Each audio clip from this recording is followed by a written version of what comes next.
And for today's speaker is Parker Babbidge.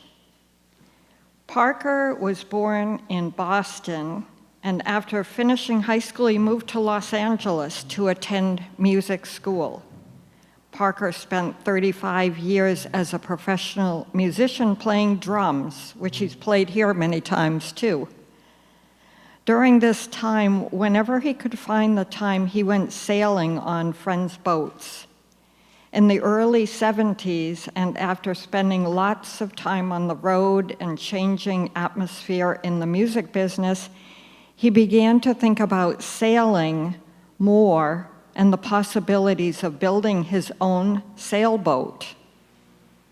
He found the sailboat he wanted, purchased the plans, and with no experience, built a 44-foot gaff-rigged sailboat. Wow. Parker ended up sailing her down the west coast of Central America to Panama and eventually sailing up to Florida. So some exciting sailboat ventures, talking about waves. So Parker, we'd love to hear, I'm really excited to hear your story today. Thank you, Debbie. You just took my whole speech. Yeah, I don't know what I'm doing here now.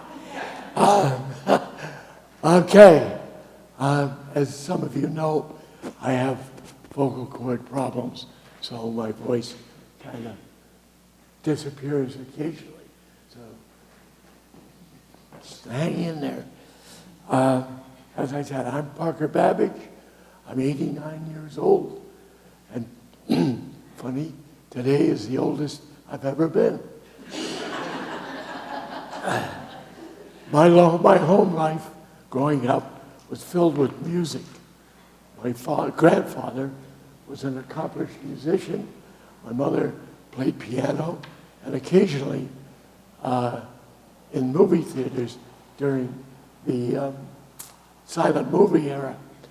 And she also had a record collection to die for, all jazz. And I listened to that many times. This was during the war years, and the radio was always on. And broadcasts of the big bands, Glenn Miller, Tommy Dorsey, Benny Goodman, great for the ears. I started playing drums in grammar school, thank you, and took lessons through high school, continued on. And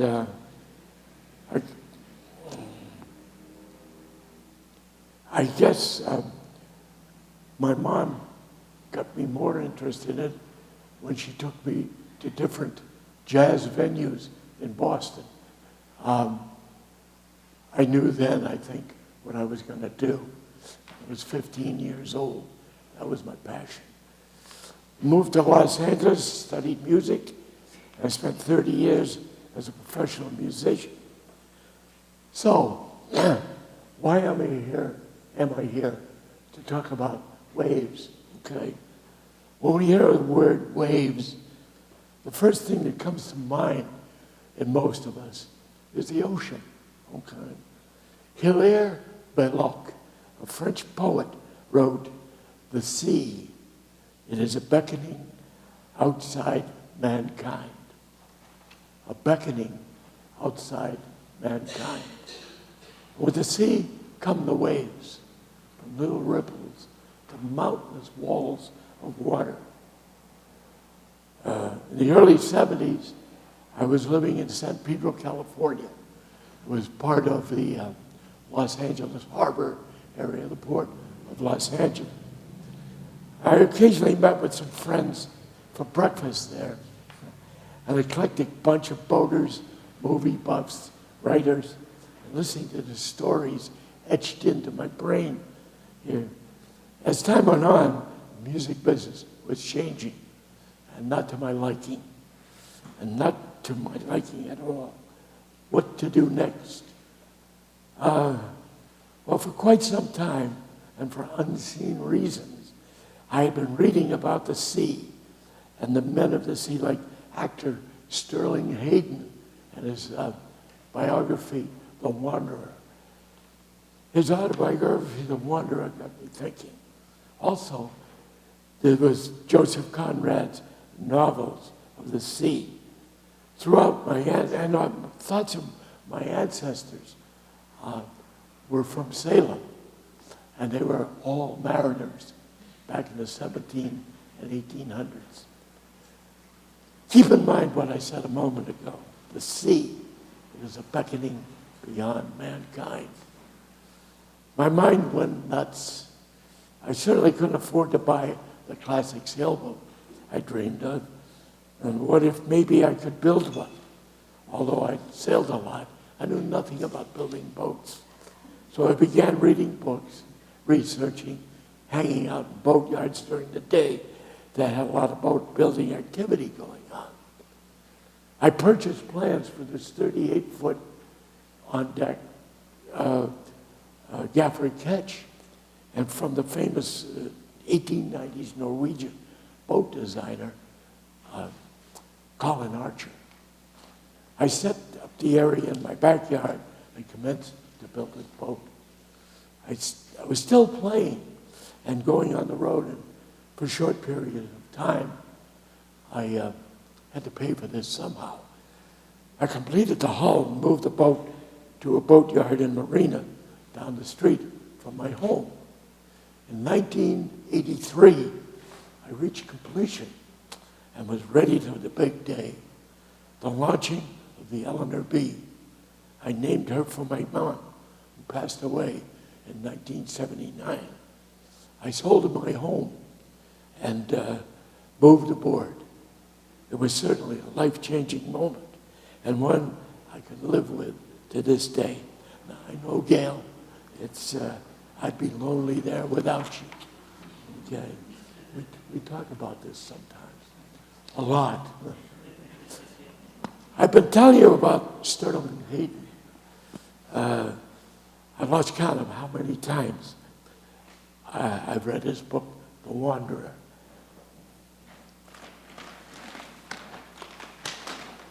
This is his book. I've had this for over 50 years. He was my mentor, so to speak. And in this book, there was a passage that got to me, and really got to me. He said, to be truly challenging, a voyage, like a life, must rest on a firm foundation of financial unrest. If you are contemplating a voyage and have the means, abandon the venture until your fortunes change. Only then will you know what the sea is all about. So in January 1990, and with little means, and I emphasize that, I let loose my lines and headed south to Panama, with somewhere in the Caribbean in mind. Sailing south was uneventful weather-wise. Constant, peaceful, southerly rolling swells. These just magnificent, big rolling swells from the northwest, and the fair winds carried me along my journey. At night, the stars were so bright you could read by them. One bright star followed me along my journey and became my friend. I'd sit there and have long conversations with her, reflecting on where I'd been. I spoke to my daughters, Celeste and Renee, and remembering all the good things we did together when they were little kids in Hawaii. I spoke to my mom, hoping she was okay and she was there keeping an eye out for me. These rolling, hypnotic swells continued moving us along. I visited ports in Mexico, Guatemala, Costa Rica, and in September, I arrived in Panama. A friend of mine from my old marina in California flew down to go through the canal with me. Eventually, we proceeded through the canal logs to Cologne. And in November, the day after Thanksgiving, we left Panama and headed north. Now, I must mention here that sailing is 90% boredom and 10% sheer terror. I was about to enter the 10% part.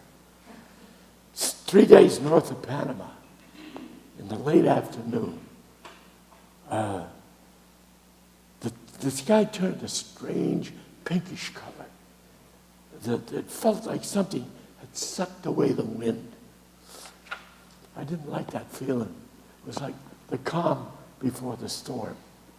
I went forward, lowered my staysail jib, leaving the forward jib up for control. I dropped to my mainsail and secured it, reefed the mizzen and the sail, and and that was it. Got ready. And when the sun set, so came the wind. It increased ferocity, bared a sound so loud that I couldn't hear my own voice. And believe me, I was yelling, probably out of fear. In the darkness, I could feel the waves lifting me up on our port side and dropping me down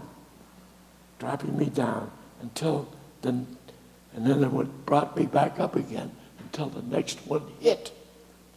In a flash of lightning, I looked up and I saw this huge wave cresting at the top, bearing down on my port side. It was, I believe, the height of my mast. It crashing on top. I could feel it lifting us up, and then it broke out over me, knocking us over. I mean over. Onto our side. I felt the warm tropical water flying over me. It's a feeling I still remember to this day. Miracle of miracles. We righted ourselves, but only for a moment, when another behemoth hit and we went over again. I'm hanging on for dear life. This time it felt like, okay, this is it.